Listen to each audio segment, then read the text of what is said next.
Bismillahirrahmanirrahim. Alhamdulillahirabbil alamin. Nahmaduhu wa nasta'inuhu wa nastaghfiruh. Wa na'udzu billahi min shururi anfusina wa min sayyiati a'malina. Man yahdihillahu fala mudhillalah wa man yudlilhu fala hadiyalah. Ashhadu an la ilaha illallah wa ashhadu anna Muhammadan abduhu wa rasuluh. Allahumma salli ala Muhammad wa ala ali Muhammad kama sallaita ala Ibrahim wa ala ali Ibrahim.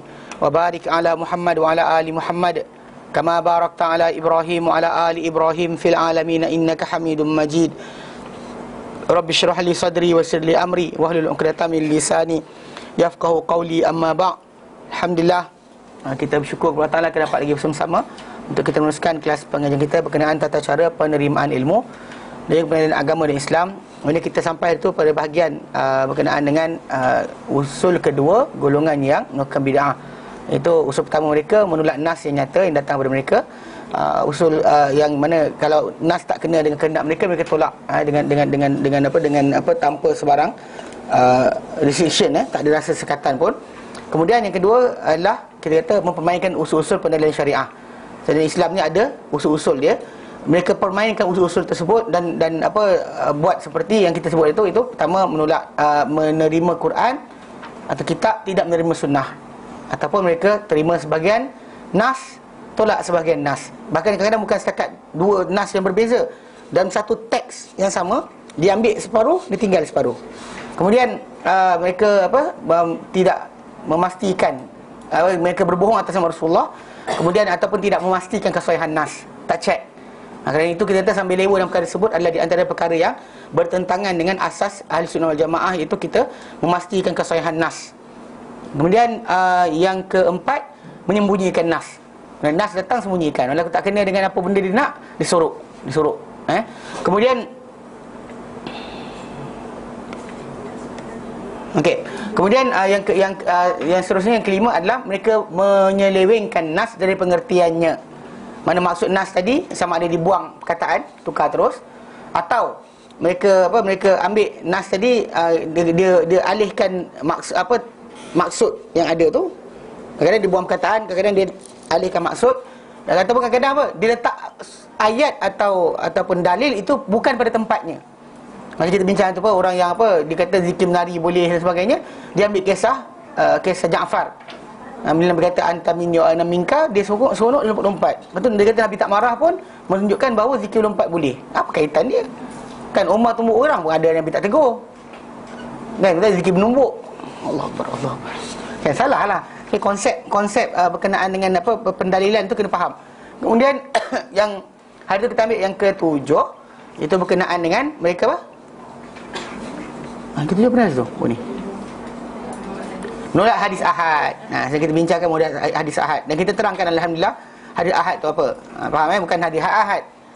Hadis ahad ni adalah hadis yang jumlah perawi dia kurang dari 10 orang. Sama ada 3 sampai 10 masyhur, 2 orang saja aziz, ataupun seorang saja gharib. So itu 3 konsep dia. Maksudnya hadis ahad bukan masalah sahih atau dhaif. Kerana mungkin dalam masyarakat kita kisah satu benda tu mutawatir. Semua orang tahu tentang hantuah. Tapi bila kita tanya tentang sanad, gagal. Semua gagal. Dan kita kata sanad tentang cerita hantuah ni boleh kata semua. Itu pasal ramai tapi tidak menjadi apa-apa. Macam inilah kita kata kisah berkenaan dengan Datuk Dr. Harundin, alihkan jin pakai bas. Satu Malaysia tahu cerita tu. Zaman handphone tak ada tau. Tersebar petangan orang ramai. Handphone dia 3-4 orang je. Itu pakai atur besar tu. Hello, apa khabar? Kan zaman 90-an. Tapi kisah tu satu Malaysia tahu. Zaman tak ada WhatsApp, tak ada email. Kan? Internet zaman tu tak ada. 92 mana ada? Kan 92. Mulut ke mulut je. Tapi ramai. Tapi masalahnya bohong. Faham tak? Ramai tak memberikan tajuk. Itu sebab kenapa kita kata hadis yang sahih itu kembali kepada 5 syarat. Syarat pertama, sanad bercantum, jangan putus. Mana A ke B, B ke C, C ke D sampai ke Rasulullah SAW, jangan putus. Kedua, perawi yang meriwayatkan hadis tersebut dari sahabat Nabi, confirm lah. Tabi'in dan sampai kepada penulis hadis tersebut, mestilah mereka ni satu saksama. Itu tak melakukan dosa besar, tak berterusan dengan dosa kecil, tak membuat perkara yang merosakkan maruah. Okay. Kemudian mereka juga adalah orang yang sifat kedua dia, yang itu syarat yang ketiga bagi hadis yang sahih adalah dhabit. Dia mesti kuat hafalan. Kuat hafalan.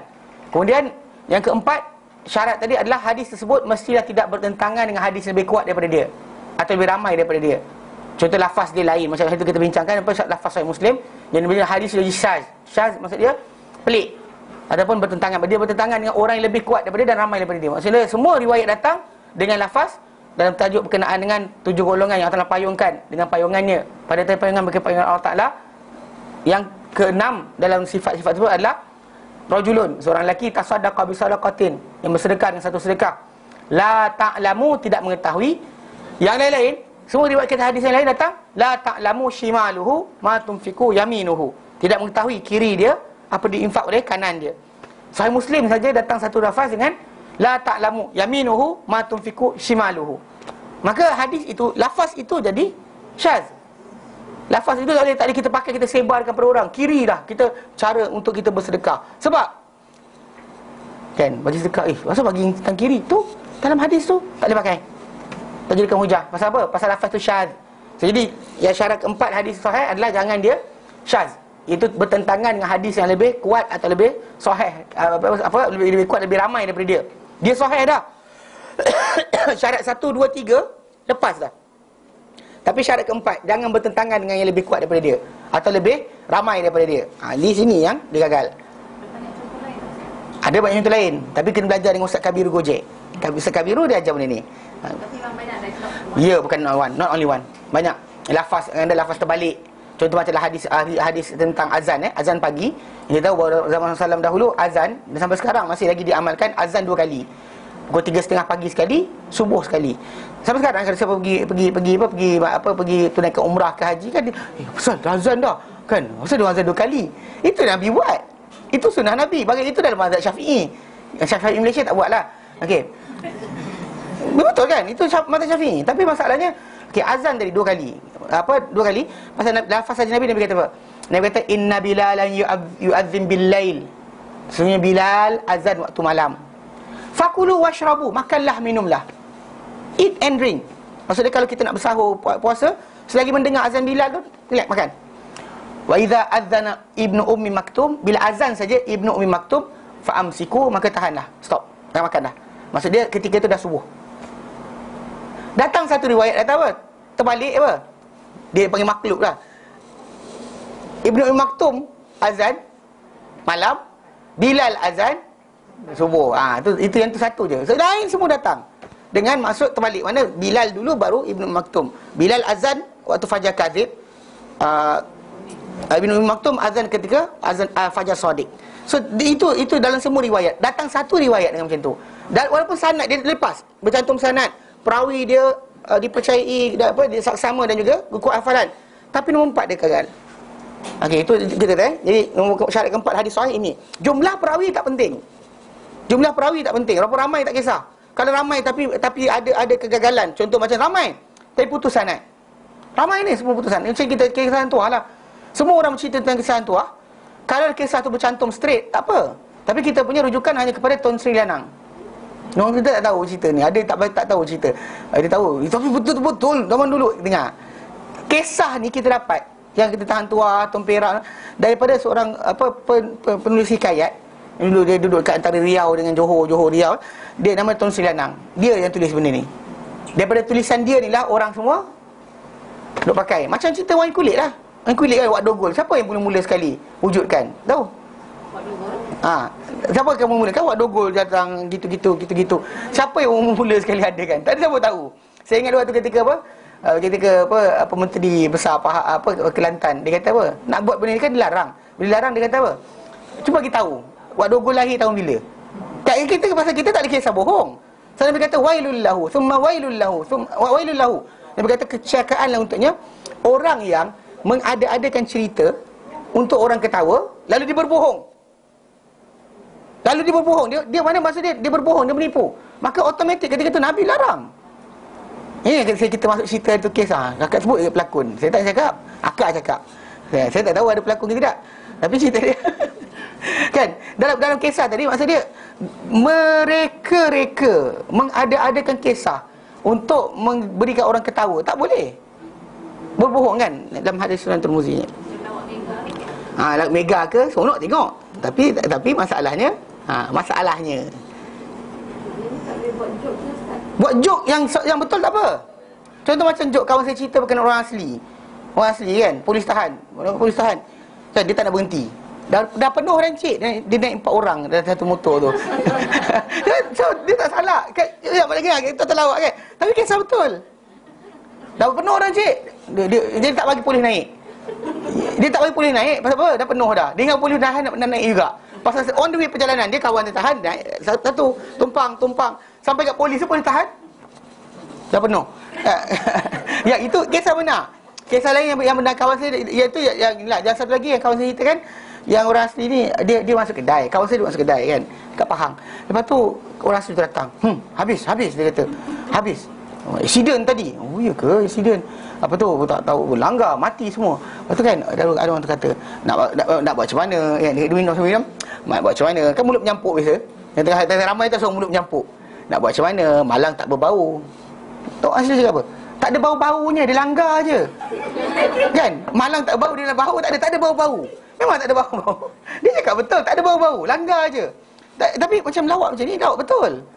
Kisah benar orang asli kan. Dia makan nasi, campur semua lauk dalam makan macam ni. Dalam perut bercampur juga. Dia kata apa? Orang kata, dengar biar, benar dia cakap. Tapi dia lurus bendul dan cakap betul. Itu kisah tak ada masalah. Tapi bila orang tu mereka cerita untuk buat lawak dan sebagainya, tengok hadis ni dalam Sunan Tirmizi, hadis nombor 2315, daripada Bahz bin Hakim, daripada bapak dia, daripada datuk dia. Datuk dia siapa? Datuk dia Muawiyah bin Haidah bin Muawiyah Al-Qashir, Ibnu Qashir. Muawiyah bin Haidah, datuk dia Muawiyah bin Haidah. Dan Muawiyah bin Haidah qala, beliau berkata, sami'tun nabiyya sallallahu alaihi wasallam yaqul, aku mendengar Nabi SAW bersabda. Wailun, kecelakaanlah, dilladzi, bagi orang yang yuhaddithu bil hadis, menceritakan dengan satu cerita, liyudhika bihil qauma, untuk diketawakan dengannya, dijadikan ketawa dengannya satu kaum. Fayakdzibu, lalu dia berbohong. Wailul lahu, kecelakaanlah baginya. Wailul lahu, kecelakaanlah baginya.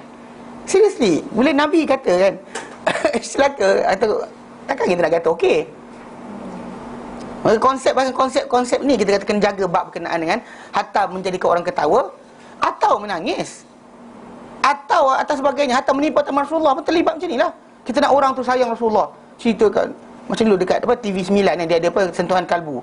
Dia datangkan daripada Indonesia, trainer ESQ. Kemudian Rasulullah menangis, wahai Jibril sakitnya mati. Seriously, tak ada dalam hadis. Nabi tak pernah mengadu sakit. Nabi celuk, tak ada. Nabi celuk tangan dan air, Nabi sapu muka. Dalam hadis Bukhari Muslim, Nabi sapu muka, Nabi kata, la ilaha illallah, inna lil mauti la sakarat. Sesungguhnya ya la ilallah, tidak Tuhan melainkan Allah. Inna lil mauti, mati ni, la sakarat, ada mabuk. Sekejap sedar, sekejap tak sedar. Sekejap sedar mana dia wave of rasa macam rasa mabuk, rasa sedar tak sedar tu banyak kali. Nabi tak kata sakitnya, tak. Nabi ceritakan macam mana berdasar wahyu. Tapi dari segi konsep berkenaan macam mana matinya orang yang syahid, Nabi kata macam gigitan semut. Orang yang mati dalam keadaan susah seperti kambing disiapkan kulit. Ada kata yang Nabi letakkan satu pedang. Itu lafaz berkenaan dengan apa Nabi ceritakan, bukan Nabi alami. Dan bahkan benda tersebut tidak kena dengan apa yang Rasulullah SAW punya kisah mati.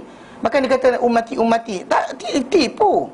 Dia nak audience supaya apa? Supaya datang sentimen Rasulullah sayangnya Rasulullah pada kita. Tapi dia bohong. Tak boleh. Haram. Walaupun benda tadi macam untuk menarik perhatian, tak boleh. Kalau cerita yang orang nak mati tu, dia nanti dapat kafarah lah. Kafarah apa?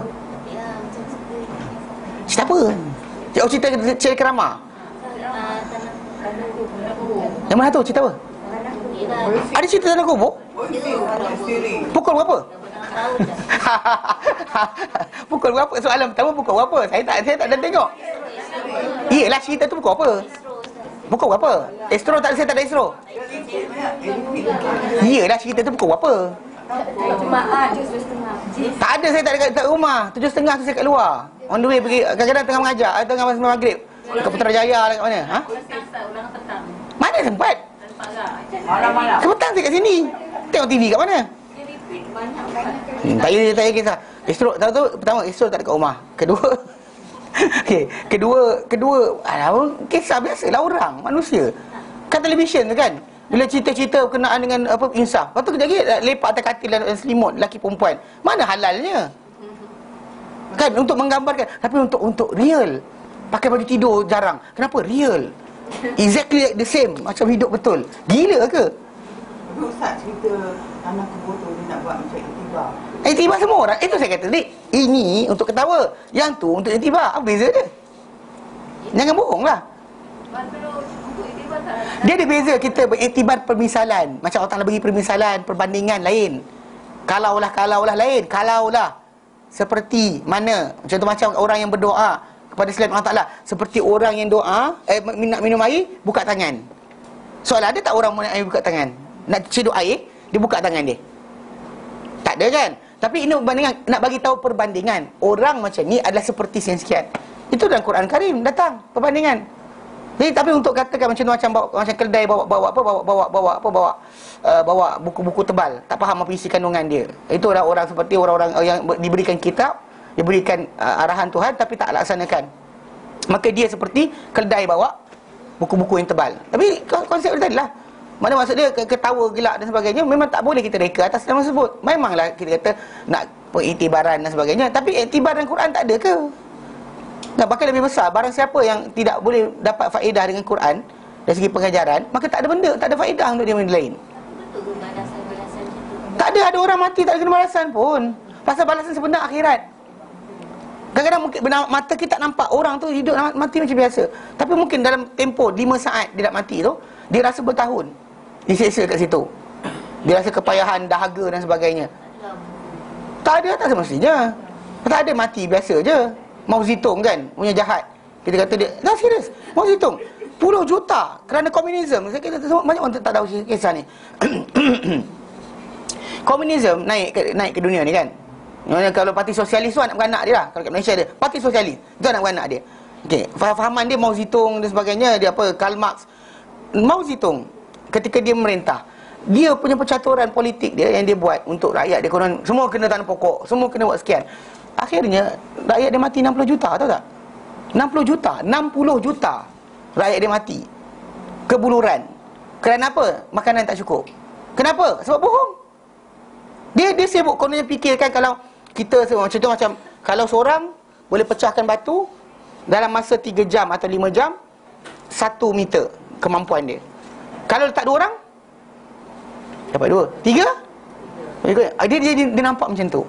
Dia apply pengertian tersebut dan dia kata dia buruhkan rakyat dia semua sekali. Bila time nak leburkan besi, nak proses besi, semua orang kena turun. Doktor-doktor pun kena buat relau. Lepas itu tugas kena sekian. Bila time turun bertanam, semua orang pergi. Bila bukan ahlinya pergi buat kerja, jadi jahanam lah. Sawah padi rosak dan sebagainya. Sebab apa? Sebab orang yang tak pandai bercucuk tanam, pergi cucuk tanam.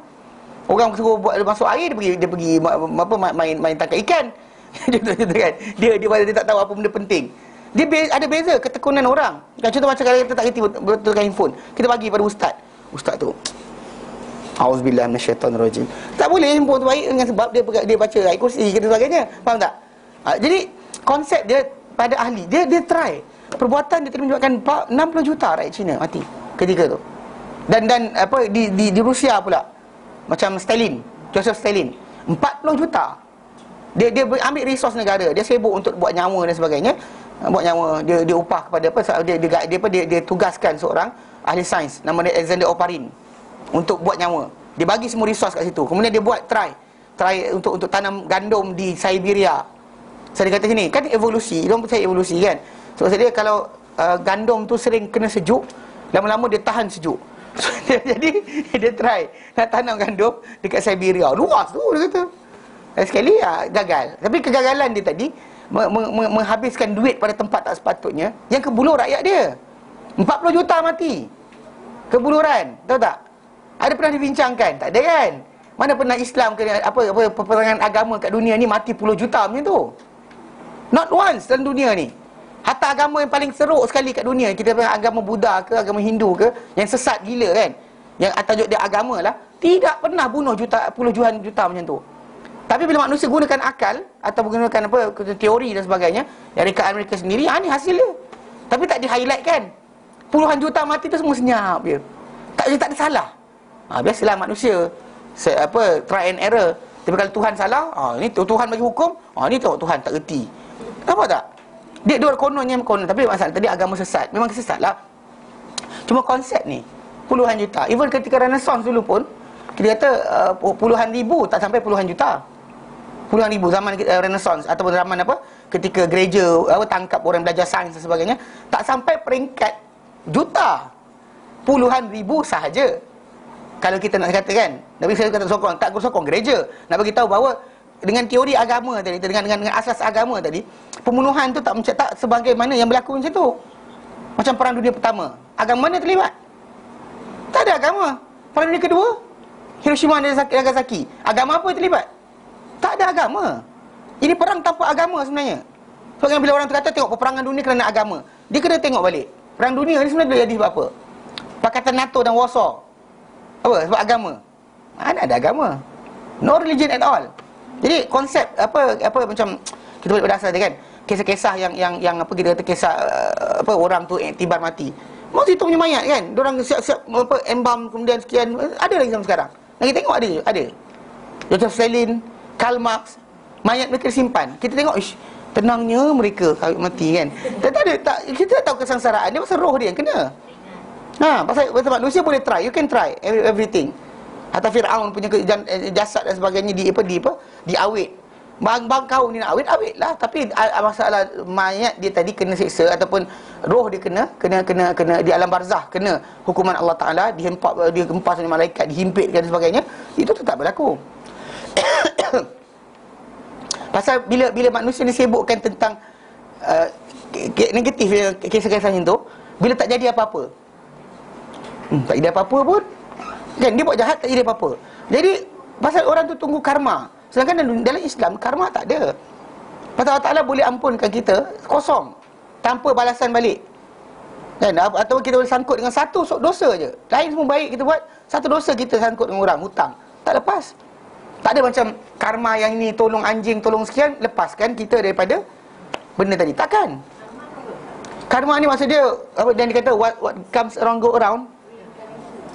Kan, kena condition lah. Buat jahat dapat balasan. Tak macam kata walaupun dah bertaubat pun dia rasa karma tu ada lagi. Salah lah. Dalam Islam kita kata bila orang tu bertaubat, tinggalkan semua fahaman-fahaman lama, tinggalkan. Antaranya tak ada macam bila dia contoh macam lepas dia rajin di masjid, tiba-tiba rezeki dia makin kurang, ataupun dia ada musibah, dia kata ni dosa aku hari tu lah ni. Tak semestinya. Allah Ta'ala tak balas kat dunia ni seperti semestinya. Kalau dia balas, kalau untuk orang beriman, dia berikan balasan, dia habiskan dosa. Kalau orang kafir tidak. Orang kafir tak diberikan macam tu. Bahkan Allah Ta'ala berikan kadang tu dunia ni tak kacau pun, bagi sama sekali dia nak apa. Tapi akhirat Allah Ta'ala balas habis, tak ada tinggal apa benda pun. Mungkin kita kematian ni detik sekejap je kan. Dia bunuh orang macam Fir'aun kan, dia bunuh orang puluhan tahun. Dia bunuh rakyat Mesir yang keturunan Yahudi, keturunan Bani Israel. Tapi Allah Ta'ala mati kat dia dalam masa satu hari je. Padan tak? Kalau ikut jumlah kita kira, ikut mata kita sekali je, gem, itu mati habis. Itu ya, bahkan mati lemas ni adalah mati yang macam tidur, pasal dia oksigen ditahan. Macam tu. Lagi faham tak? Jadi konsep berkenaan salah ni salah, confirm salah. Tak ada dalam Islam benda tu. Lepas tu menantikan budak dia dibalas. Apa dosa aku ni, apa benda Allah tak akan balas kat aku. Ada macam tu pula. Mintalah ampun. Kenapa dia minta dihukum? Sebab seorang sahabat Nabi SAW dulu, dia pernah doa minta supaya dibalas segala. Kalau dah ada hukuman ke akhirat, hukumlah dia kat dunia. Sampai kan dia kena penyakit, sakit dia, bulu badan dia habis gugur. Macam kena radioaktif lah kita kata kan, tak ada bulu langsung kat badan dia. Lepas tu bila Rasul ziarah dia, Satu riwayat datang, Nabi datang doakan, kemudian Nabi balik, orang kata masih tak sembuh, Nabi datang lagi. Ada kata 3 kali, ada riwayat datang, Nabi jumpa sekali itu, Nabi tengok dia, Nabi terus kata, la'allaka qulta syai'an, barangkali kamu ada cakap apa-apa. Kau ada cakap satu benda ke? Lelaki ni berkata, ada ya Rasulullah, aku doa kepada Allah Ta'ala, kalau aku ada dosa dan dia hukum di akhirat, habiskan dekat dunia. Nabi marah. Nabi tak kata, wah, nobelnya kau kan, so manly, minta dihukum. Nabi tak kata macam tu pun. Nabi kata apa? Nabi kata apa sebab minta dihukum? Kenapa tak kata Rabbana atina fid dunya hasanah wa fil akhirati hasanah wa qina adzabannar? Mintalah itu. Mintalah macam tu. Kenapa minta dihukum? Minta dihukum kenapa? Kita power sangat ke? Dia sometimes minta dihukum ni dua. Satu kerana bertanggungjawab. Satu lagi pride. Itu pride. Your self pride. Saya tanggungjawab apa saya buat. Saya dengan Allah Ta'ala nak bangga diri. Dengan Allah Ta'ala kita tundukkan diri kita, hinakan diri kita, rasa kita lemah. Bukannya kita, hatta para malaikat pun takut dengan hukum Allah Ta'ala, walaupun mereka tak dijanjikan kena hukum. Malaikat takut. Adakah kalau dia berdosa, dia buat jahat, anak cucu dia akan dapat? Lagilah salah. Apa salah pula? Kan? Kalau anda kata akak buat, apa salah anak akak kena? La taziru waziratun wizra ukhra. Tidak menanggung dosa seorang yang berdosa, dosa orang lain. Masalah ajaran lain. Contoh macam atuk ajar cucu tumbuh orang. Setiap kali cucu tumbuh orang, atuk dapat saham.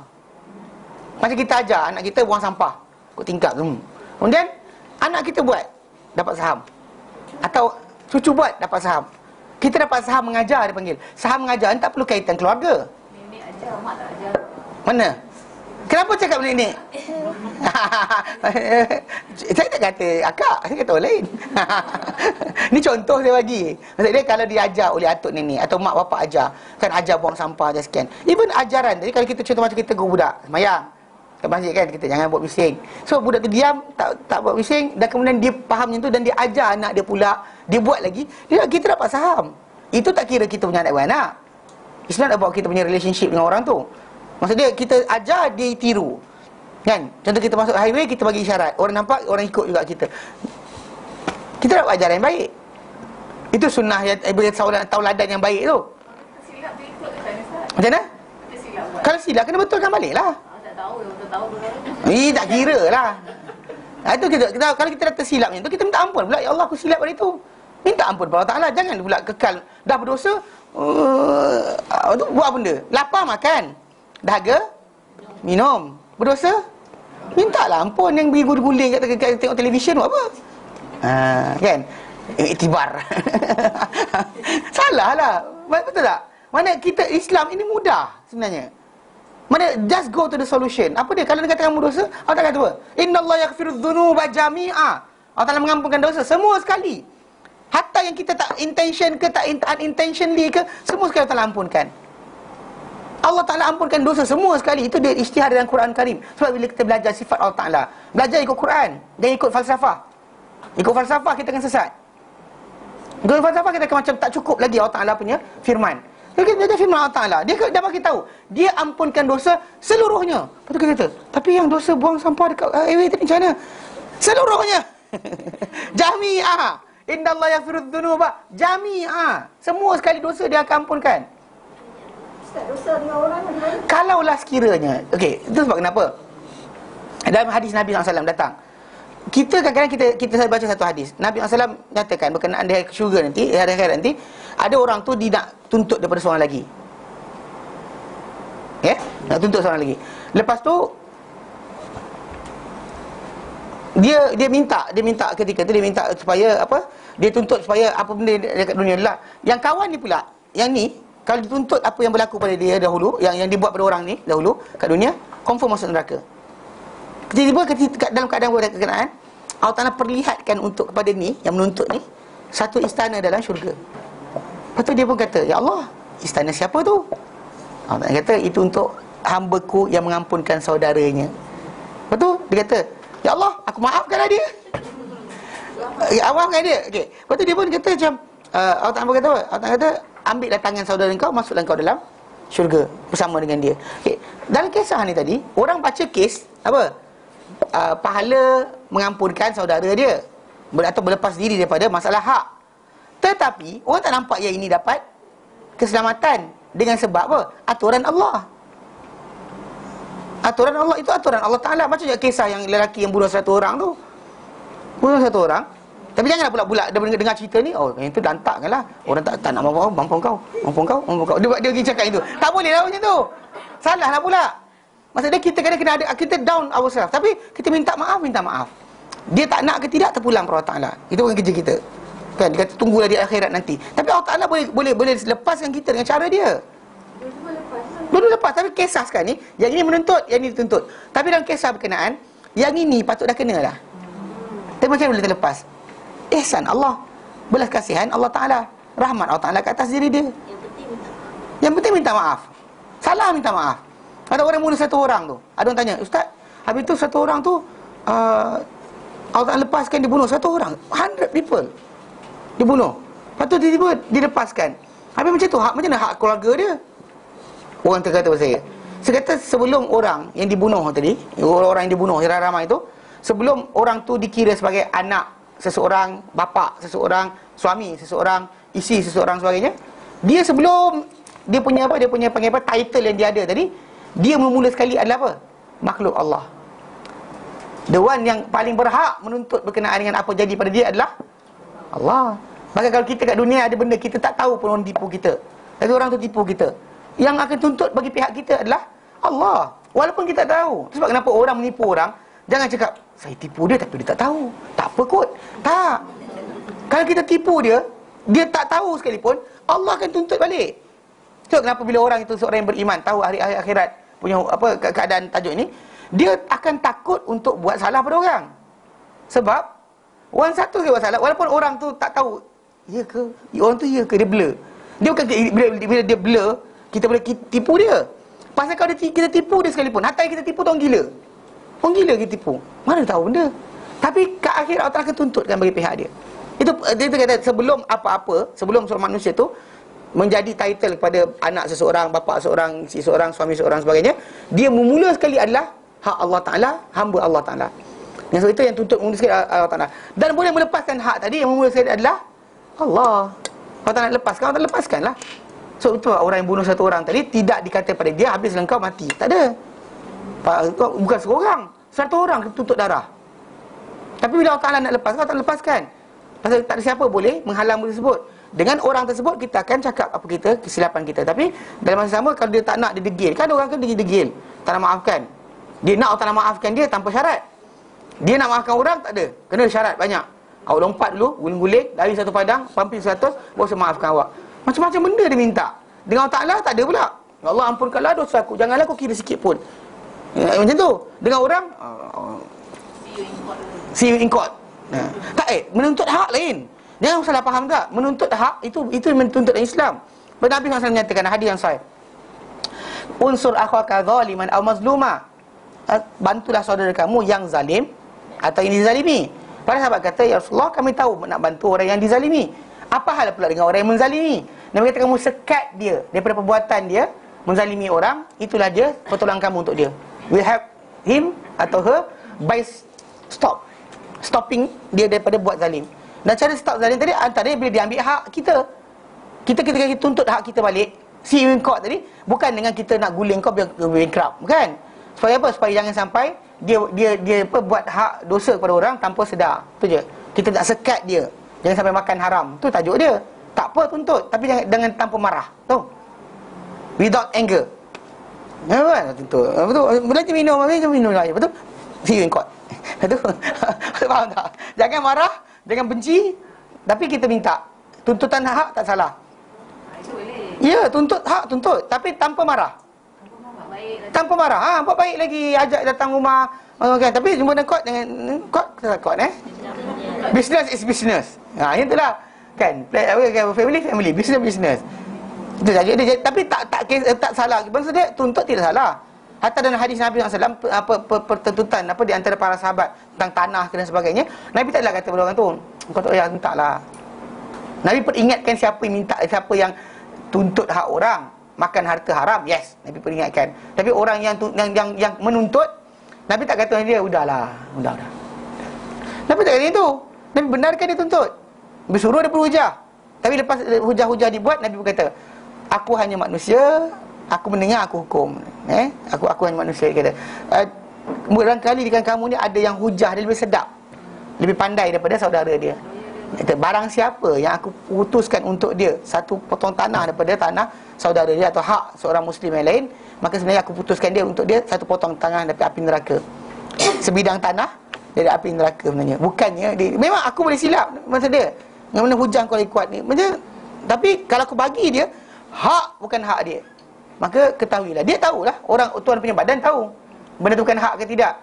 Dia tahu hak dia ke tidak. Tapi konsep dia memang kita kata bila kita ni, dia tahu dia silap, dia buat juga. Dan dia kenalah. Allah Ta'ala tahu benda berkenaan. Maka kalau kita tipu kat dunia pun dengan datangkan hujah palsu, saksi palsu dan sebagainya, Allah Ta'ala akan hukum balik. Itu satu benda, bila orang tu percaya akhirat, dia akan restrict diri daripada berbohong atau menipu atau buat janji, sumpah palsu dan sebagainya. Mana kita bertelagah biasa. Mana ada orang tak ada, manusia tak bertelagah. Laki bini pun bertelagah kadang-kadang. Kan? Kes nak tengok televisyen cerita apa? Paling gagal lah tu. Kan? Tapi dalam masa yang sama, still dia bukan, itu kan alasan untuk berbohong, kan? Untuk menipu, untuk khianat dan sebagainya. So, jadi memang pasal manusia ni akan dituntut balik hak dia oleh Allah SWT. Allah Ta'ala boleh ampunkan. Itu bukan hak kita untuk mengatakan kenapa pula. Allah Ta'ala nak ampunkan, hak dia lah. Dia Tuhan. Dia dia ampun siapa dia nak, dia azab siapa dia nak. Itu hak dia mutlak. Tak ada siapa boleh persoalkan. Jadi masalah yang kata masalah iktibar dalam nak mengajar orang tu kena jaga-jaga sikit. Pasal kita kata dalam Al-Quran Karim, permisalan, perbandingan diberikan daripada benda benar. Kisah pun contoh dalam hadis Nabi pun kisah yang benar. Dan dihalang kita daripada buat cerita bohong untuk mengajarkan orang. Contoh macam kes apa? Orang cerita orang Bunian. Orang Bunian? Cerita tahu Bunian tu datang mana? Cerita drama Bunian tu. Ada cerita drama Bunian pula? Drama Bunian pun ada. La ilaha illallah. Siapa yang temu ramah orang Bunian?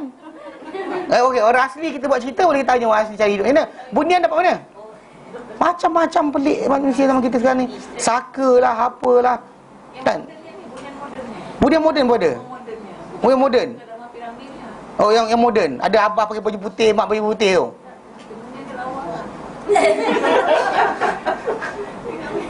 Kambing pun kalau kita tengok betul-betul comel sebenarnya. Kambing tenung betul-betul, dia comel. Banding kucing, kambing comel lagi sebenarnya kalau tenung betul-betul. Kadang-kadang arti-arti ni bukan cun sangat pun. Gambar tu sering tunjuk lama-lama mata nampak ni. Kadang-kadang juling kan. Contohlah ni kita cakap sini ada tempat lain. Okey, kat sini. Tak, Bunian tadi kan contohnya. Masyarakat Melayu kita, dia faham kisah Bunian tu, kisah Bunian macam ni. Asal kisah Bunian ni dah jadi, dia manusia biasa. Kucing. Akak kucing kan jadi. Bukan. Akak punya versi akak kucing, versi saya anjing. Okey. Satu kampung ni, dia dulu kononnya dikatakan dia orang jemput Nabi mana tak tahu. Bila kata Nabi Muhammad ke? Bukan, Nabi lain. Pasal kata Nabi Muhammad mesti ada hadis. Okey. Ada dijemput satu nabi ni untuk pergi ke makan dekat kampung dia. Diorang pergi sembelih kambing, tapi time petang. Tak tahu bila ini kisah ni. Ini kisah ni. Tak tahu mana. Ini saya kisah ni kalau tanya dengan orang-orang cerita Bunian ni, cerita ni masyhur. Mulut ke mulut ke, ponggong ke ponggong ke tak tahu lah. Tapi cerita dia, okey, cerita dia kata, okey, satu kampung ni ajak Nabi. Nabi mana tak tahu. Tahun bila tak tahu. Kemudian tanah negeri mana tak tahu. Tapi ajak makan. Petang-petang, tangkap kambing petang, dia sembelih kambing. Tapi lepas masak, makan, tiba-tiba dia dapati bahawa ada anjing termasuk sekali dengan kambing berkenaan. Lalu kampung tersebut kerana rasa malu, minta kepada Nabi tersebut supaya doakan mereka supaya tak dapat dilihat lagi. Dan mereka pindah ke Malaysia. Tak pindah ke Malaysia, tapi kisah tu dah Nabi mana? Nabi Melayu mana satu? Ini kisah ni pindah mulut ke mulut. Okey, apa pengajaran kisah tu? Jangan sembelih kambing waktu petang. Bukanlah maksudnya kalau sembelih kambing tak tahu kambing ke tidak. Itu cerita dia. Sebenarnya tak ada benda pun, bohong je. Sembelih kambing tu anjing. Tersembelih anjing. Anjing bek ke kambing bek? Habis takkanlah anjing mestilah ketika tangkap anjing tu sembelih, tak tahu anjing dibentuk kambing ke, wallahu alam. Tapi cerita dia gitulah. Tahu tak kisah-kisah macam ni yang kita kata kononnya untuk pengajaran, iktibar dan sebagainya, supaya orang percaya adanya bundian dan sebagainya, datang kisah bohong. Tu kan cerita bomoh. Lepas tu ustaz berubat dengan bomoh, ustaz cerita kat orang lain. Lepas tu dah sekali ustaz cerita kat orang. Dah sekali benda tu tersebar. Jadi macam tu fahaman berkenaan dengan bundian datang mana. Apalah. Ini masalah dia. Kita kata sebab kenapa kita kata kisah tu tadi tak boleh ni. Dalam masalah hadis tu, syarat tu cukup. Kalau bertentangan dengan orang lebih kuat, sekat. Walaupun semua 3 syarat pertama dah ada. Maksudnya kita kata betul sebab kita kata ramai jumlah tidak memberi kesan. Ramai jumlah tak ada beri kesan apa-apa. Seramai bohong pun ada. Ramai bohong pun ada. Contoh macam anak murid kepada seorang guru silat, yang diorang ni semua sekali taksub dengan guru tu. Pusing mana pun kita kata guru salah, dia tak kata guru salah. Bila tok guru lintas terjun dari rumah salam. Bapak dia lintas tepi jalan, main dam. Main dam, bapak dia lintas, apa? Tok guru silat dia datang lintas, dia datang rumah nampak tok guru terjun ke lantai, guling-guling, lepas tu salam cium. Faham tak? Macam orang kita lah. Dengan Habib datang dan sebagainya, semua guling-guling. Mak bapak sendiri tak tengok pun. Mak bapak dia orang lagi mulia daripada Habib tu. Gila ke? Setiap orang kita kata mak bapak dia lebih mulia untuk diri dia berbanding orang lain. Tapi nampak tak? Sanggup tu tinggal jalur semua kan. Tapi mak bapak tinggal kat rumah. Macam mana tak siapa tengok pun. Habib dia tengok bagi hadiah gila-gila. Dia faham tak? Konsepnya itulah dia taksub guru tadi. Kalau kita kata salah pun, yang sekarang ni tersebar. Ada pula Habib buat mana, entah Habib mana, dia pergi buat birthday cake untuk Nabi. Kata amalan bersanad. Sanad apa? Datang mana amalan potong kek tu datang daripada Nabi? Habib lah benda tu. Ada gambar dia. Pasal ada orang ni cerita macam ni, kumpulan ni, dia mendakwa bahawa diorang punya amalan semua bersanad. Soalan potong kek tu bersanad belah mana? Nak tanya juga. Sanad mana? Lintas. Kan kek bakery kek zaman Nabi tu siapa yang jaga? Kan? Ni masalah kata buat lawak lain kali. Suka buat cerita bohong sampai akhirnya menjadi lawak. Kita cerita kita gelak tapi gambar tu ada. Siapa potong kek lagi? Mana selamat? Salahnya gambar. Sekejap. Boleh. Ada. Ya. Kita sepi ke? Suka. Kejap. Macam-macam jenis Habib ni. Kumpulan macam-macam rupa.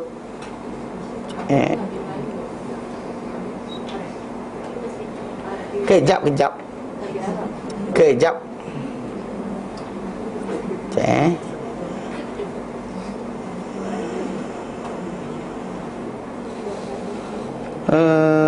Share through Bluetooth. Sekejap. Okay, ada kot. Sampai kot. Kan dah hantar dah. Ada kot.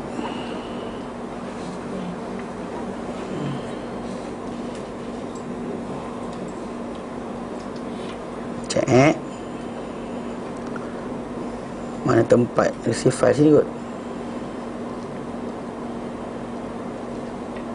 Mana tak gambar? Bluetooth punya folder mana? Bluetooth punya folder. Sekejap. Mencari ya. Dalam gambar ni adalah sini. Gambar tu. Tapi tak tahu, tak cukup besar nak tunjuk pun. Yang hebat kan di negara. Ada negara kita punya ni. Sekejap. Ikutkan dia terima dia ni.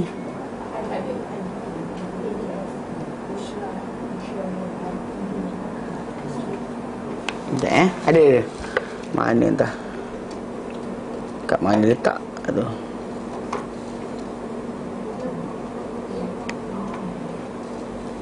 Open setting.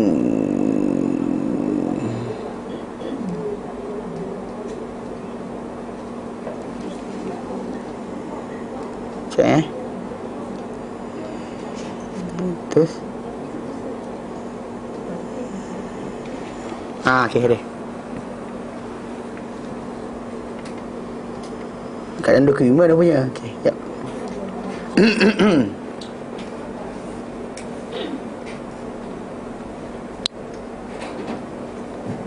kat sini. Ada kat mana? Sini. Bukan. IMG.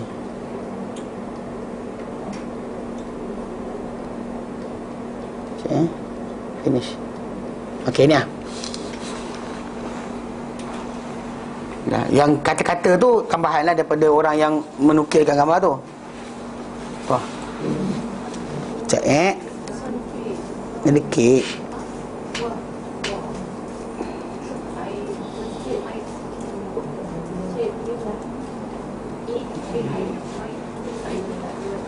Aid Miladun Nabi, hari perayaan kelahiran Nabi. Sabut birthday pula dia kata. Nampak tu. Ni Kristian ada, memang Kristian ada benda tu. Soalan sekali macam Islam datang mana? Saya potong kek pula. Ha? Sekarang ada orang ganti kunyit. Bulu kunyit tu belah Melayu. Tak reti nak baking kek. Sekarang tak ada dia. Zaman dulu tak ada ni, bakery tak ada. Macam ni lah. Dia tengarut lah. Potong tu, ini lain. Sambutan berkenaan kelahiran Nabi buat kek pula. Nak kata sanad datang mana? Kan? Ini kata amalan bersanad. Amalan kita adalah bersanad. Sanad mana kau pakai? Kan? Mak ai sama berdiri pula. Oh ya, mereka bersanad. Ha? Habib tu Arab. Tak, Habib mana satu tahu? Habib Indonesia pun ada, Habib Indonesia. Ini tak tahu mana satu. Yang tahu sebelum tingkat je. Okey. Jadi benda-benda macam ni kita kata konsep dalam amalan dan sebagainya. So benda tadi tak dinukilkan. Kita dalam Islam kena persahih lah. Kan kenapa beramal? Dari mana amalan tersebut? So daripada tengok ni daripada tempat-tempat tadi.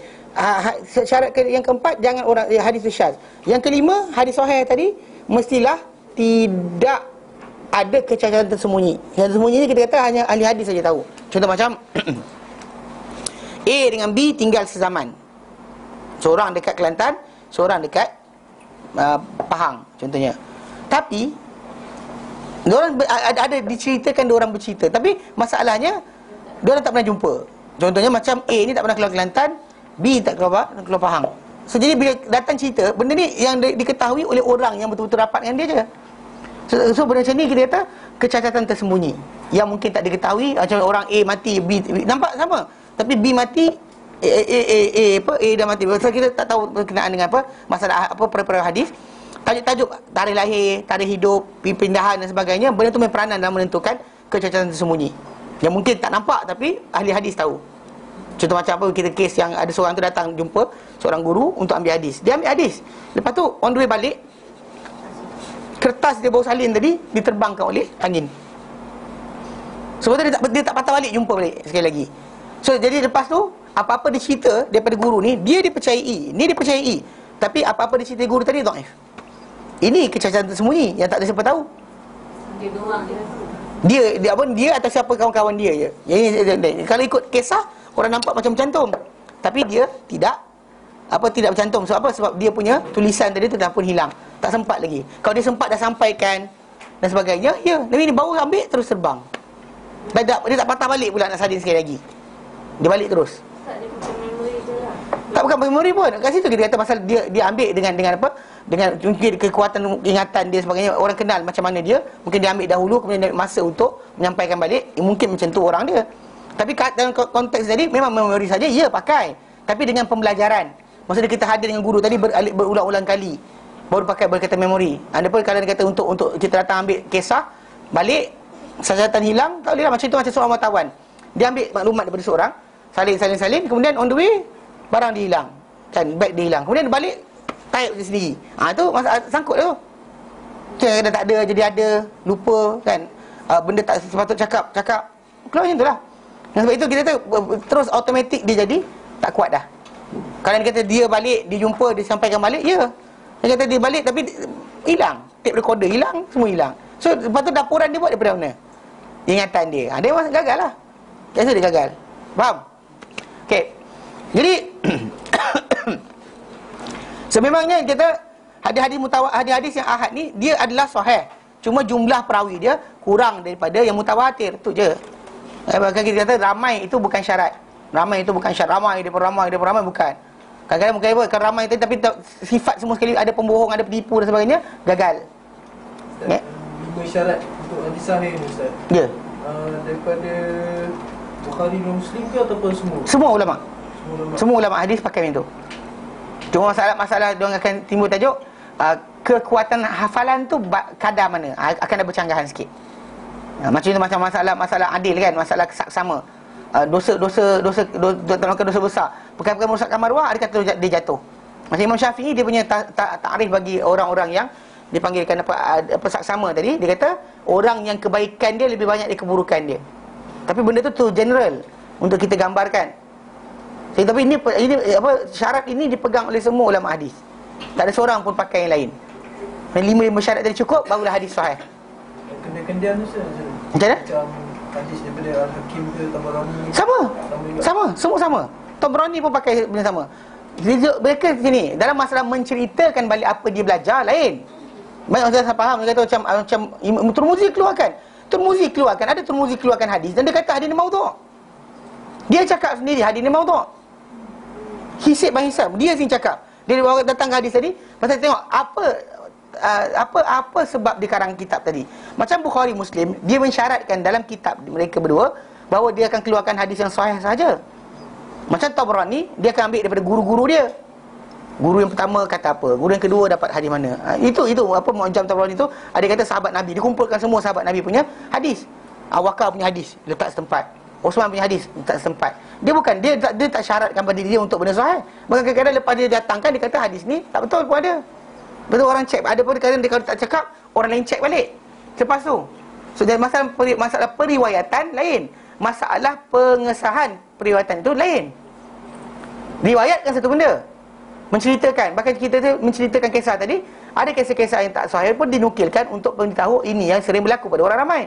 Hatta ada ulama hadis ni, ada separuh tu dia sibukkan diri dengan hadis-hadis yang palsu. Lepas tu dia kata apa? Apa yang aku cerita ni, selain apa aku cerita ni, semua sahih. Dia cara dia opposite. Selain apa aku cerita ni, yang lain tu semua sahih. Ini yang tak betul. So jadi benda tadi dipakai oleh semua orang. Oleh Kutubus Sittah ke, Kutubus Tis'ah ke, Imam Ahmad ke, semua sekali pakai. Bukannya dia bukan balik kepada ni. Kalau ikut Imam Ahmad dan Bukhari, Imam Ahmad awal daripada Bukhari.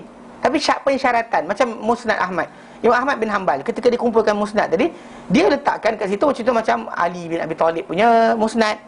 Itu kisah sanad sampai pada melalui Ali, atau hadis-hadis melalui Osman, melalui Abu Bakar. Tu beza dia. Pasal kita kata karangan tu buat kerana apa. Macam Bukhari Muslim disyaratkan, dan walaupun tidak syaratkan, dicek pula oleh orang lain, betul ke tidak. Jadi kenapa kisah Sahih Muslim tu yang keluar balik yang hadis yang apa, tak tahu kiri dia apa kanan dia sebut tu kan, buat kan. Itu apa kata kanan dia apa, tak tahu kanan dia apa kiri dia, infakkan, menjadi jatuh benda tersebut. Sebab apa? Sebab dicek semula. Dia bukan just kita kata orang ni kita percayai. Percaya satu benda, cek benda lain. Kita kena cek benda tersebut. Macam kita kata kalau belajar dengan saya sekalipun, kata Ustaz Adli, kita apa anak murid dia, kita percaya dia. Tak, cek dulu. Kan, sebab kenapa zaman dahulu ustaz-ustaz masuk masjid kan, tipu baca Quran salah pun tak apa. Orang kampung tak kisah pun. Tak boleh kita tahu ayat apa, surah apa. Betul tak? Auzubillah minasyaitanir rajim, dia baca. Lepas tu dia baca, dia letak ayat tu tempat lain pun ada. Mana maksud dia, ayat tu tajuk lain, dia bantai tajuk lain. Itu sebab kenapa masyarakat kita al-fitnatu asyad minal qatl. Pasal tak kita faham apa? Fitnah orang cakap ni. Sedangkan tajuk tu al-fitnatu al-kufur. Bukannya fitnah itu tuduh orang tanpa bukti. Tuduh orang tanpa bukti dalam bahasa Arab tuhmah. Tuhmahan kan? Tuhmah tu itu yang maksud yang fitnah yang kita nak tu. Tapi anyway dah sering pakai. Sebab apa? Semua orang cerita. Siapa cerita? Ustaz cerita. Dan kita pula tak check balik. Bila belajar barulah, oh betul. Oh ini sebenarnya. Oh kita dapat tahu kisah sebenar.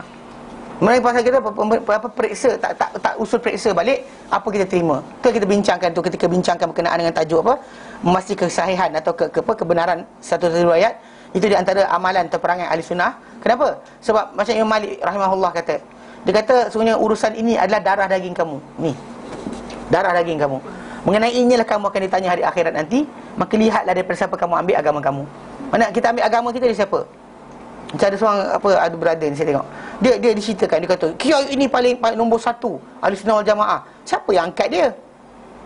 disebutlah, dia kata kiai ni sedang kiai ni dipanggil oleh golongan ahbash, golongan apa yang mengaku. Sekarang kat Malaysia ada satu kumpulan, kerja dia, kami kumpulan Ahlussunnah wal Jamaah. Dia benda tu Ahlussunnah wal Jamaah ni bukan satu gelaran apa boleh pakai macam salafi lah, bukan boleh pakai. Dia adalah siapa berkarakteristik dengan sifat tersebut, dia lah Ahlussunnah tadi. Dia tak ada kumpulan sebenarnya, tapi dia orang ada kumpulan, salah. Sebab apa? Ahli sunnah ni balik pada zaman para sahabat, pada tabi'in lagi, tajuk sunnah dah timbul. Kerana macam kita belajar dalam Muqaddimah Sahih Muslim, Muhammad Ibn Sirin. Ibn Sirin ni dia lahir tahun 97, dia mati 161 Hijrah. Mana dia sempat jumpa dengan para sahabat, belajar dengan para sahabat. Dia kata apa? Dia kata dahulunya mereka, iaitu orang ramai ni, menerima dari semua orang. Siapa cakap kita terima. Tapi bila berlaku saja fitnah, maka semua mereka, orang-orang yang kita di kalangan para sahabat dan tabi'in utamanya akan kata apa? Sammu lana rijalakum. Beritahu kami siapa perawi-perawi kamu. Lalu lihat pada ahli sunnah, dia ambil cerita dia. Dilihat pada ahli bid'ah, ditolak cerita dia. Maksudnya lafaz bid'ah dan sunnah tadi tu dari situ lagi. Tahun-tahun awal hijrah lagi telah pun dibincangkan. Kemudian masalah jamaah. Jamaah tu bukan maksud dia perhimpunan orang ramai. Asal ramai dia itulah jamaah. Salah. Pasal tajuk jamaah itu kembali kepada tahun 30 Hijrah. Bila mana umat Islam ni disatukan semula setelah berpecah kepada kumpulan tentera, dua kumpulan besar umat Islam. Itu ketika itu satu kumpulan yang Ali bin Abi Talib punya pengikut, dan satu lagi adalah Muawiyah dan siapa yang tak setuju dengan pembunuhan Osman tak dapat dituntut balik. Dua kumpulan besar umat Islam. Hasan bin Ali bin Abi Talib dia pegang jawatan 6 bulan je. Lepas 6 bulan dia lepaskan jawatan kepada Muawiyah bin Abi Sufyan. Itu sebab kenapa kalau orang Syiah ni dia kata imam semua maksum. Imam maksum macam Nabi, tak ada salah, takkan silap.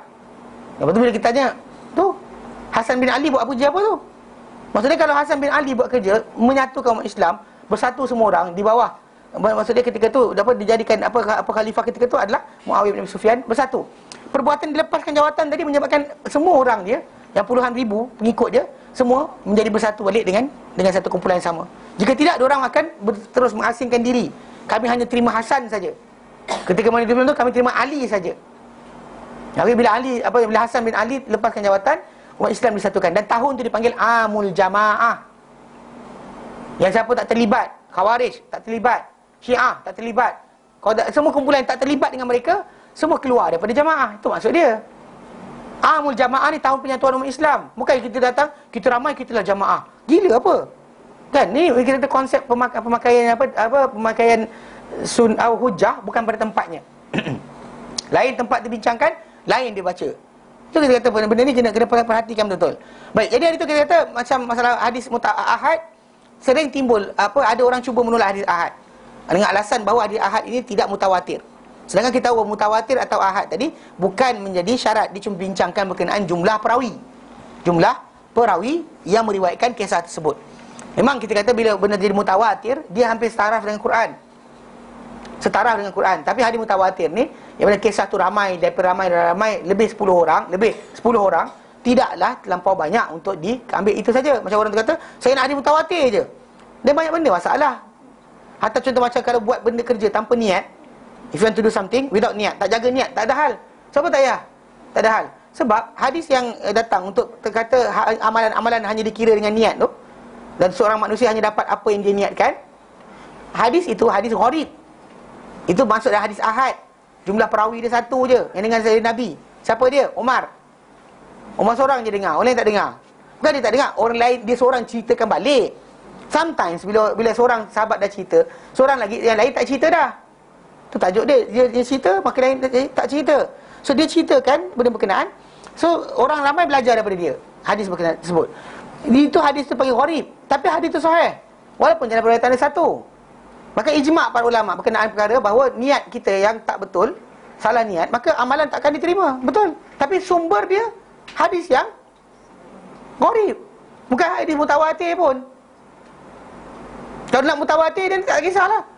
Niat salah. Contoh macam puasa untuk diet. It's okay. Siapa? Orang kata, kenapa macam ni? Tak boleh, tak sah.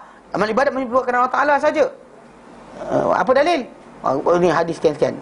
Hadis tu gharib, bukan mutawatir. Lepas tu semayang. baca Fatihah. Datang, masyhur. Faham tak? Jadi start from that point, habislah dunia ni. Habis semua, amalan Islam ni habis jahanam semua. Atau berkenaan dengan nikah dengan wali, tak mutawatir. Lafaz hadis tu tak, lafaz hadis tak mutawatir. Praktikal dia. Lafaz hadis tu tak mutawatir. Tapi praktikal para sahabat, para tabi'in dan sebagainya, ya, di atas pemahaman tersebut. Dia orang praktikkan, tapi Nabi, lafaz Nabi tadi cuma seorang je dengar. Tapi praktikal daripada ke seluruh semua orang. Orang tak tengok situ, dia tengok sibuk masalah hadis itu saja. Problem. Contoh macam tu, kita jumpa anak orang, jom kahwin, bapak dia kata tak boleh lagi. Suka hati saya lah, dah kahwin dengan dia. Lepas tu akad nikah sendiri. Lepas ikutkan pada pendapat tersebut, itu hadis tu hanya hadis tak mutawatir, hadis ahad. Habis dunia Islam ni, habis dunia lah. Jumpa dengan orang yang hadis ni, tangkap anak perempuan dia, bawa lari kahwin. Lepas tu dia marah kan. Asal nak marah pula? Atau golongan yang kita pelik-pelik ni, kita kata dia tak ada. Hadis ahad.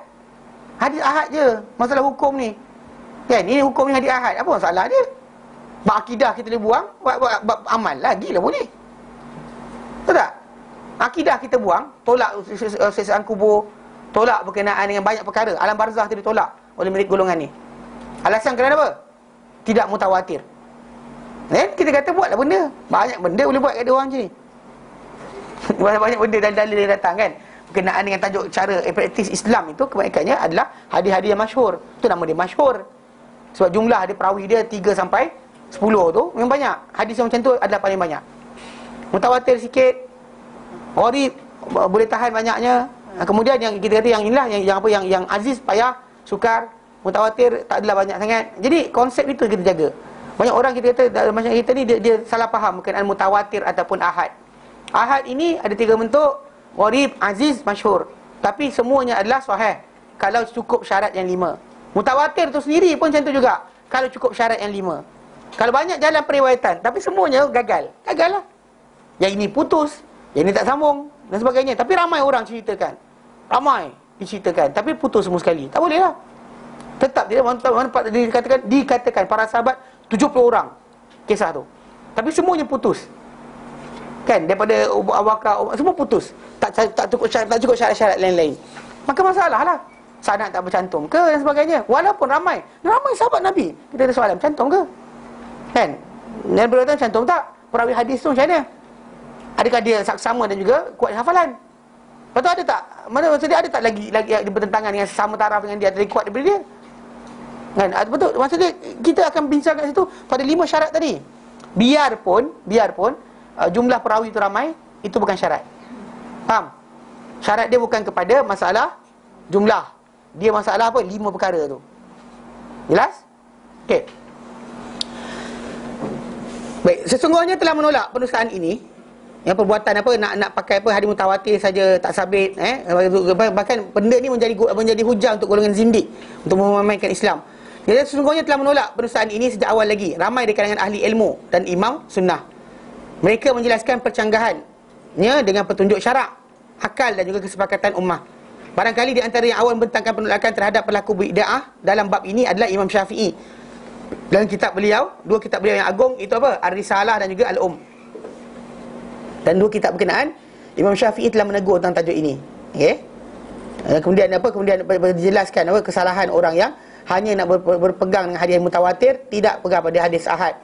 Kemudian bila mengikuti beliau ramai di kalangan para imam. Yang paling mereka adalah Imam Bukhari, di mana beliau telah mengkhususkan satu kitab yang berasingan, okey, daripada kitab beliau yang sahih, itu apa?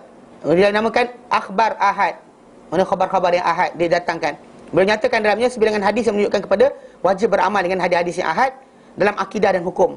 Serta beliau menjadikannya sebelum kitab berpegang dengan kitab dan sunnah. Mana sebelum tajuk kitab dan sunnah, pegang hadis ahad tadi adalah mesti. Kadang-kadang orang tu dia kata terima sebahagian saja daripada sunnah, masalah lah. Kitab dan sunnah tu kita pegang keseluruhan dia. Hatta hadis Nabi pun keseluruhan dia. Tak kira masalah jumlah perawi. Kita bincang berkenaan masalah cukup syarat ke tidak. Syarat sahih cukup, maka berjalanlah. Tak ada timbul masalah kebarangkalian dan sebagainya. Jadi lebih lagi kita kata macam konsep masalah akidah yang orang kata akidah tak apa. Ini golongan Mu'tazilah contohnya lah. Mu'tazilah dia kata tak apa. Bab akidah kita tak usah pakai hadis ahad. Tapi bab amal kita praktikal fikah kita buat. Laksanakan. Potong tangan orang kat mana, sebat satu hutan, jenis sebatan tu macam mana, apa benda kayu nak dipakai sebat tu. Benda tu adalah sunnah. Yang kita kata riwayat dia bukan mutawatir pun. Tapi dia orang pakai, kena pakai ni. Tapi berkenaan akidah, tinggalkan. Gila ke? Kan sama dah praktik. Mana pasal tanda percayanya kita benda tu Allah Ta'ala. Sama je. Kalau kita percaya ini, kita praktikkan. Kita percaya ini, kita amalkan. Diorang suka memakai akal untuk membatalkan berkenaan dengan tajuk hadis ahad. Yang best lagi, sampai peringkat contoh zaman kita sekarang macam ada kumpulan macam Hizbut Tahrir dan sebagainya, mereka tak pakai langsung. Dan fiqhiyah pun dipersoalkan lagi. Akidah ni, mazhab fiqh pun dipersoalkan. Macam contoh macam dia kata seksa kubur tak ada. Seksa kubur tak ada tu, soalan pertama, kenapa hadis ahad? Kita tak tunjuklah Al-Quran yang kata berkenaan perkara tersebut. Tapi mereka kata macam tu, apa untungnya sebenarnya? Untuk kata seksa kubur tak ada. Tak ada untung apa benda pun kan? Tak ada lepas dia cakap seksa kubur tak ada, semua orang astagfirullahaladzim bertaubat. Semua orang macam, kami takkan buat dosa lagi. Tak ada pun. Bahkan orang sama yang macam tu perangai. Dia cuba nak kembangkan idea tidak perlu pakai hadis yang ahad. Mula-mula tolak dalam akidah, lepas tu tolak dalam apa? Amal. Dia mula tolak akidah dulu, buang lepas tolak akidah, lepas tu lama-lama nanti dia akan masuk pada amal. Problem dia sekarang ni, dia tak masuk pada amal. Sebab apa? Sebab dah disepakati, walaupun hadis tu satu saja. Kalau yang dikata, yang sahabat-sahabat ramai tadi, nampak, walaupun seorang saya riwayatkan, tapi dia orang pakai. Maka jumhur para ulama, kita sepakat bahawa dalam masalah praktikal, kita pakai walaupun hadis satu. Tapi nak buang, pasal kita tu contoh macam bab hadis ahad ni kan. Macam contoh macam apa? Sami Allahu liman hamidah, angkat tangan kita takbir dan rukuk dan sujud dan sebagainya. Walaupun hadis khabar itu satu, tetapi praktis daripada para sahabat bukannya satu, ramai. Semua praktik macam tu. Sebenarnya praktikal daripada para sahabat macam tu. Kita kata hadis itu walaupun dia ahad, riwayat dia hanyalah seorang saja perawi, tapi penerimaan dia adalah pada keseluruhan. So kita tengok yang ramai pakai tadi, yang satu tadi kita kata sebagai sandaran utama untuk kita beramal. Tapi dari segi praktikal memang para sahabat faham macam tu, so kita tak tukar. Diorang sekali buang dulu akidah. Buang akidah dulu. Nanti ni ibadah dia akan buang juga. Kalau kita ikuti Nabi pada semua benda, akidah, ibadah, akhlak, bukan hanya setakat ibadah saja. Ikut Nabi, akidah ikut Hindu. Mana boleh? So, dia nak penjelasan berkenaan Allah Ta'ala. Hadis datang, terangkan berkenaan sifat-sifat neraka sebagainya. Dia tak boleh kata tidak. Seorang banyak menggunakan akal. Kalau dalam kubur ada siksa, akhirat apa salah pula kena lagi? Dia kata itu. Ini logik dia. Ini logik dia, logik manusia tadi. Kita bukan logik, ini logik akal. Soalan Allah Ta'ala kata macam tu ke? Tak. Nabi ada ajar? Ada. Tapi hadis ahad. Ini hadis ahad je Ustaz. Bukan hadis mutawatir. Bukan hadis mutawatir. Ini alasannya salah. Sebab dalam masalah solat, masalah wuduk dan sebagainya, kita kata contoh macam hadis masyhur datang, bukan mutawatir berkenaan dengan cara praktis. Macam mana wuduk tu dengan kumur-kumur, masuk air dan hidung sebagainya. Cara praktik yang keseluruhan dia tu selain Al-Quran, basuh 4 anggota je. Basuh dan sapu, 1 anggota, 3 tempat basuh. Lain tak ada. Niat tak payah pun tak apa. Ikut Quran. Ikut Quran, niat tak ada. So don't have to niat. Kenapa? Sebenarnya saya panas hari ni, tapi tak boleh jadi. Itu masalah tak? Jadi jahanam agama ni. Tapi cara dia buang satu dulu. Akidah tak apa buang. Nanti betul tolak benda lain. Saya jumpa seorang pensyarah.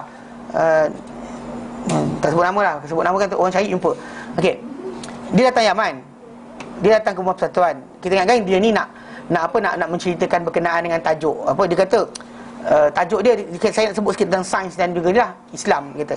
Kita pasal kami di Yaman dulu belajar berkenaan perbandingan sains dan Al-Quran. Perbandingan sains dan Al-Quran. Apa yang fakta saintifik baru jumpa, Quran dah mencerita, kita belajar benda tu. So, jadi dia ni datang, kita ingatkan itulah dia fizik. Jurnal dia tulis keluar kat Harvard dan sebagainya keluar. Dia punya hebat tak hebatnya lah. Oxford keluarkan jurnal dia, publish jurnal dekat sana. Jadi hebatlah. Dan dia ada background bahasa Arab dan sebagainya. Duduk kecil dulu besar dekat tanah Arab. So cakap Arab ni macam Arab lah. Macam Arab betul. Jadi bila kita perhatikan kumpulan ni, dia ni datang Rumah Persatuan, dia sembang lah. Tapi ketika dia bawa tajuk, dia bukan tajuk masalah sains itu sebagai kepentingan. Tapi dia kata apa? Dia kata evolusi itu betul. Evolusi itu betul. Dia kata umat Islam ni patut terima evolusi. Manusia ni daripada beruk, beruk kan? Dia alasan dia kerana dia telah ditemui tengkorak awal, macam-macam lah dia cakap. Tapi hujah dia, kita asal ni lah, kami student tak boleh. Ini profesor. Datang-datang umur persatuan pelajar, cerita macam tu. Bagi dia bercakap, habis kan. Lepas seorang kawan saya bangun. Dia kata, Prof, saya minta tanya sikit. Hasil cerita Prof, tadi maksud dia ameba, protozoa, ikan, burung, ikan biawak, burung, buruk orang. Itu ke? Dia kata macam tu, kita orang bantai lah lepas tu. Nah, masalah kita kata, kenapa nak sibukkan berkenaan dengan tajuk? Lepas tu dia kata, ada Adam sebelum Adam. Dia kata, pasal ada tengkorak manusia 5 juta tahun. Saya kata dengan dia, Prof kata manusia ni baru 6,000 tahun. Pakai apa? Dalil mana? Bible kita tak ada jadikan Bible sebagai sandaran kita. Bahkan Bible tu putus antara Nuh dengan Ibrahim. Ada Nabi lain banyak kat situ. Nabi Hud, Nabi Soleh tak ada dalam tu. Tak ada Nabi tu. Sedangkan dalam sebenarnya tanah Arab yang sama, bukan benua Amerika Syarikat. Faham tak? Diorang putus kat situ lagi. Nuh dengan Ibrahim, berapa tahun jarak dia? Tak tahu. Maybe million years tak tahu. Pasal dia jumpa kat Afrika tengkorak manusia umur 5 juta tahun. So dia start to doubt. Dia kata kalau 5 juta tahun, dalam Adam baru 6,000 tahun. Isa dengan kita baru 2,000 tahun. Kita dengan Adam dalam lingkungan 6,000 tahun, berdasar kepada apa yang cuba dicatatkan dalam Bible. Yang kita tahu telah pun terseleweng. Dia try pakai tu. Kita bantai lah. Tak cukup air dia minum. Air mineral ni 2 botol gogok kering. Kering. Dia tanya soalan tak ada jawab. Conclusion dia lepas daripada tak ada makan lah. Dia kata sini. Dia kata saya telah pergi Yogyakarta, telah dibentang sana. Saya kata buktikan. Pasal dia kata transition. Saya kata antara ikan biawak, ada binatang tak? Saya kata. Doktor jangan cakap je cerita orang, kita nak dengar. Ada jumpa tak? Tak ada. Kita dah tahu zaman tu kita tak tahu Harun Yahya punya fahaman. Kita bawa kita sebut ni. Dia kata Harun Yahya ni dapat funding daripada Kristian. Dia faham tak? Kita tak dapat jawab soalan, kita tajrih orang tu. Hujah tak lawan. Hujah dengan hujah tak lawan. Dia kata manusia daripada beruk dan sebagainya. Dia kata kita bimbang kalau kita ni tertinggal, tak akui sekarang. Kalau sains boleh buktikan, kita akan tertinggal. Apa hal gila ke? Dia kata benda patut dah beritahu dalam Quran. Allah Ta'ala cerita pada kita. Dalam hadis Sahih Muslim dia kata apa?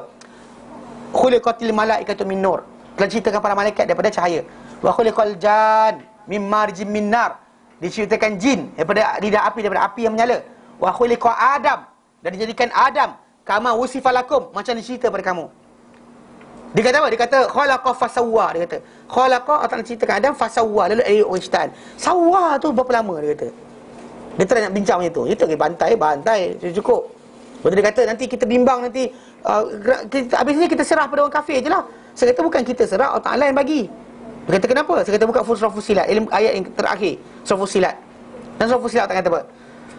Sanurihim ayatina fil afaq. Kami akan tunjukkan mereka tanda-tanda kami di ufuk. Di penjuru horizon. Wa fi anfusihim, dan pada diri mereka, hatta yatabayyana lahum, sehingga nyata pada mereka annahul haq, bahawa ia adalah benar. Awalam yakfi rabbika annahu ala kulli syai'in syahid. Tak mengamalkan untuk kamu, Tuhan kamu sebagai untuk atas satu maha menyaksikan. Dia je saksi semua benda. Kamu nak tahu apa yang terjadi, dia yang tahu. Jadi ayat-ayat tu datang, Allah Ta'ala nyatakan macam tu, kami akan tunjukkan mereka. Soalan siapakah mereka itu? Bila buka ayat sebelum dia, Allah Ta'ala kata apa? Qul ara'aitum, katakan hai Muhammad, apa pendapat kamu? In kana min indillah, jika Quran itu daripada Allah Ta'ala, thumma kafartum bikum, kamu kufur dengan Quran ni, man adall liman fi syiqaqin, baik siapakah lebih sesat bandingan orang pada pecahan yang jauh, yang terpinggir macam kamu ni. Allah Ta'ala kata sanurihim ayatina, kami akan tunjukkan mereka, perlihatkan mereka tanda-tanda kami. Siapakah mereka dalam ayat ni? Siapa? Orang kafir. So kenapa kita, kalau kita jadi tajuk dia sekarang ni, ayat Quran cakap, dia diam. Ketika dia diam. Ayat apa surah apa? dia start itu. Dia pergi tu kawan, ada seorang budak berlari lah. Berlari bagi makan kat luar. Dah cakap bukan sangat pun, dia bantai lah. Ni orang, dia tak pukul, kita cakap. Sampai kita ada satu dulu perbidalan, seperti nama doktor tu dengan budak-budak Yaman. Pasal dia kena bantai, dia profesor, seriously. Kalau benda tu rekod, bila kita rekod, kadang-kadang benda tu tayang kat orang, malu. Dia bercakap, mana cara hujah kan, kita cakap benda sekian, orang tu sekian. Dia cuba main macam tu.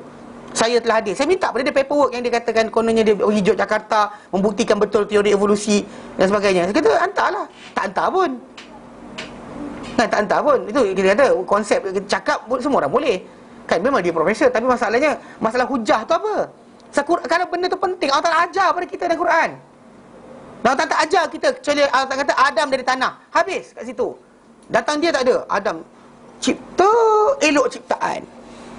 So, elok ciptaan tu sawwa. Berapa lama tempoh dia? Bagi saya buat persoalkan. Kata Allah Ta'ala nak buat minit. Kan dia pula datang gatal tanya. Dia persoalkan tersebut. Dan last kali hujah dia hadis-hadis yang ahad tidak menjadi hujah. Tu kena tu. Memang Mu'tazilah punya fahaman lah. Mana tak pakai. Sebab apa? Sebab akidah. Jadi dia nak persoalkan berkenaan kejadian Adam tadi. Sedangkan Allah Ta'ala tak ajar, dia akan cuba nak bincangkan. Sebab apa? Sebab hadis itu hanya hadis ahad. Itu masalah dia. Jadi kata apa? Jadi Imam Bukhari sebut berkenaan wajib beramal dengan hadis ahad sebelum menjadi sebelum beliau dia kata sebelum kitab berpegang dengan kitab dan sunnah. Kemudian silih berganti para ulama dalam memperincikan masalah ini. Dan Ibn Abdul Bar daripada mazhab Maliki dia telah meringkaskan pegangan para imam ahli fiqh dan asar dengan kata-kata beliau, dengan kata-katanya, semua mereka beragama dengan khabar ahad dalam kepercayaan. Maksud dia semua para ulama imam yang kita datang ni menjadikan agama dalam berpegang dengan khabar-khabar yang ahad. Maksud ahad tadi apa? Jumlah perawi tidak mutawatir. Bukan maksud dia seorang. Dia seorang gharib, dua aziz, ramai kurang 10 masyhur. Ini khabar ahad dipanggil. Memusuhi, mana musuh dengan orang, jadikan orang tu musuh dengan sebab ni. Memberi ketaatan kerana hadis-hadis yang ahad, serta menjadikannya sebagai syariat dan agama dalam kepercayaannya. Di atas itulah kumpulan ahli sunnah. So kumpulan yang bukan ahli sunnah, jadilah siapa nak mengaku ahli sunnah, mengaku sunnah, tapi bila datang khabar ahad tolak, maka dia masalah. Faham tak? Jadi berkenaan dengan hadis-hadis ahad menceritakan sifat Allah Ta'ala, dia kata tak nak, kita nak hadis mutawatir. Kan jangan mengarut lah. Kan dia kata tak apa kita langgar sebab hadis ni bukan mutawatir. Boleh langgar pula. Dalam masalah kepercayaan boleh langgar. Sebab apa? Hadis tak mutawatir. Salah. Kita kata satu hadis kita persoalkan dan 10 hadis kita persoalkan. Semua hadis kita akan tolak. Amal syariat Islam ni akan rosak dengan permainan ini. Memang ada orang gunakan hujah. Dia kata macam, tapi para sahabat percanggahan para sahabat berdasar pada apa kefahaman mereka. Ada benda clarify dengan Nabi, atau tak clarify dengan Nabi. Contoh macam berkenaan dengan Nabi SAW, langit naik ke langit. Okey, dia kata khabar itu adalah khabar ahad bagi diorang lah. Sebab yang dengar tu kita boleh bilang lah, sebab sahabat Nabi bukan mutawatir. Jadi dengan sebab itu kita contoh macam ada para sahabat seperti Salman Al-Farisi atau sebagainya bercakap. Dia kata benda ni adalah Nabi SAW tak naik pun ke langit. Contohnya ada seorang cakap. Kata-kata beliau ni tadi kita kata berdasar pada apa yang dia faham ataupun dia dengar. Kita boleh kata tidak, pasal dia sekarang ni Nabi punya kisah Isra' Mi'raj tu berlaku sebelum hijrah. Dia ni masuk Islam lepas hijrah. Nak sampai cerita pada dia ke tidak berdasar pada siapa dia jumpa di kalangan para sahabat. Tu cerita dia. Faham tak? Hatta kisah Nabi terima wahyu pun berlaku sebelum hijrah. Yang mencerita kepada kita adalah Aisyah. Aisyah sendiri kalau kita tanya soalan, Aisyah dengan Nabi tinggal serumah bila? Tahun kedua hijrah. Sebelum macam mana kalau nak persoalkan tahun bilanya Nabi SAW cerita pada Aisyah? Itu Nabi cerita lah. Bila masa Aisyah hadir ketika mana Khadijah ada jadi bini Rasulullah? Tak ada. Memang tak hadir pun. Pasal kita sebab kenapa kita konsep tadi, bila para sahabat menceritakan, kita tak kira benda tersebut, mungkin ada pendapat dia, ada benda sekian, tapi kalau dia relate pada Nabi, stop situ. Kalau dia kata sendiri, itu tajuk lain. Macam Salman Farisi kata tak naik, maka dia kata dia tajuk lain. Apa dia kata itu tajuk dia punya pendapat. Tapi apapun apa yang dia clarify dengan Nabi, itu benda lain. Faham? So, sebab itu kita kata tidak, kita tolak hadis yang ahad ini atas dasar bab berkenaan akidah. Bab amal praktikal kita buat sama je. Because you are believing. Believe ke tidak? Kalau believe kita percaya. Ni kepada kita dilagakan dengan akal. Alam barzah tak ada, Tuhan tak dapat dilihat, Tuhan ada tanpa bertempat. Tuhan ada tanpa bertempat. Allah wujud tanpa bertempat tu, itu syiar bagi orang guna ahli kalam. Sebab mereka duk sibuk bincang kalau ada tempat, maka dia ada masa dan tempat, maka dia adalah makhluk. Maka dia Allah Ta'ala ada tanpa bertempat. Allah Ta'ala akan sebut dalam Quran Ar-Rahman Istawa. Datang kita tak. Ayat ni kena tukar. Imam Malik jawab dah. Imam Malik rahimahullah jawab dah. Dia kata al-istiwa maklum. So ni kelakarnya dua orang ni baca ni. Dia baca benda ni. Dia tahu bahawa empat mazhab, imam empat mazhab, tak ada seorang pun pahaman macam dia orang.